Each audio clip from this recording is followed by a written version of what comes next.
The betrayal no one talks about. There is a betrayal that doesn't look like betrayal. No shouting, no broken promises, no dramatic endings, just silence. It happens when you say yes while your whole body says no, when you stay quiet while something inside you is screaming, when you choose comfort over truth again and again. This is self-betrayal. And most people don't even realize they're doing it. Carl Jung believed that the deepest wounds are not caused by others, but by the parts of ourselves we abandon to survive. You learned early that being accepted mattered, that fitting in was safer than standing out, that pleasing others avoided conflict. So you adapted. You hid parts of yourself. You softened your truth. You ignored your instincts. Not because you were weak, but because you wanted to belong. And slowly, without noticing, you began living a life that looked right, but felt wrong. That feeling you call emptiness, that quiet exhaustion, that sense of being disconnected from your own life, that is the cost of self-betrayal. How self-betrayal becomes normal. Self-betrayal doesn't arrive all at once. It starts small. You ignore a feeling.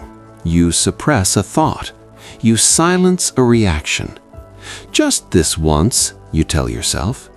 But just once becomes a habit. You learn to explain away discomfort. You justify choices that drain you. You convince yourself that this is just how life is. Jung warned that when we deny our inner truth, the unconscious begins to express itself in other ways, through anxiety, through irritability, through numbness. You begin to feel tired even when you rest, busy but unfulfilled, successful but empty. Not because something is wrong with you, but because something true is being ignored. Self-betrayal feels normal because it's socially rewarded. You're praised for being agreeable, for being practical, for not causing trouble. But inside, something is shrinking. And what shrinks too long eventually demands attention. The signals you can't ignore forever. The body never lies. Long before the mind understands, the body reacts. Tightness in the chest, a constant sense of pressure, a heaviness you can't explain. These are not weaknesses, they are messages. Jung believed the psyche communicates through symbols and sensations when words are ignored. Burnout is a message. Chronic dissatisfaction is a message. That feeling of living on autopilot is a message. Something inside you is asking to be heard, not loudly, not aggressively, persistently. You may try to escape it, distract yourself, blame circumstances, but the more you betray yourself, the louder the signals become, until one day you realize you're not tired of life, you're tired of living against yourself. The moment awareness begins. The moment you stop betraying yourself does not begin with action. It begins with honesty, a quiet realization. This doesn't feel right. This isn't who I am. This isn't aligned. No solutions yet, no big decisions, just truth. Jung believed that healing begins when consciousness meets what was previously denied. You stop defending choices that hurt you. You stop pretending you're fine. You stop lying to yourself. And in that moment, something shifts. Not outside, inside. You may feel fear, grief, even guilt. Because stopping self-betrayal often means disappointing others and facing yourself. But it also brings relief, because for the first time in a long time, you're on your own side. Choosing yourself without becoming hard. Stopping self-betrayal doesn't mean becoming selfish. It means becoming honest. You begin setting quiet boundaries, speaking with clarity instead of aggression, walking away without needing to explain everything. You stop forcing connections.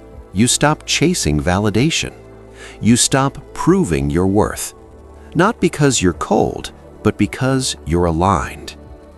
Jung called this individuation, the process of becoming who you truly are, not who you were conditioned to be. You still care, you still feel deeply, but you no longer abandon yourself to be loved. And something powerful happens. When you stop betraying yourself, your energy returns. The life that emerges after self-respect. Life does not instantly become easy, but it becomes real. Decisions feel cleaner, relationships feel lighter, your inner world feels quieter. You stop asking, "What will they think?" and start asking, "What is true for me?" Fear still exists, but it no longer rules. You trust yourself again, and that trust changes how life responds to you. Opportunities align. People either meet you honestly or fade away. Your path becomes clearer, not because you know everything, but because you are no longer divided. The moment you stop betraying yourself is the moment life stops fighting you. Not because the world changed, but because you finally did. How self-betrayal becomes normal. Self-betrayal doesn't arrive all at once. It starts small. You ignore a feeling. You suppress a thought. You silence a reaction. Just this once, you tell yourself. But just once becomes a habit.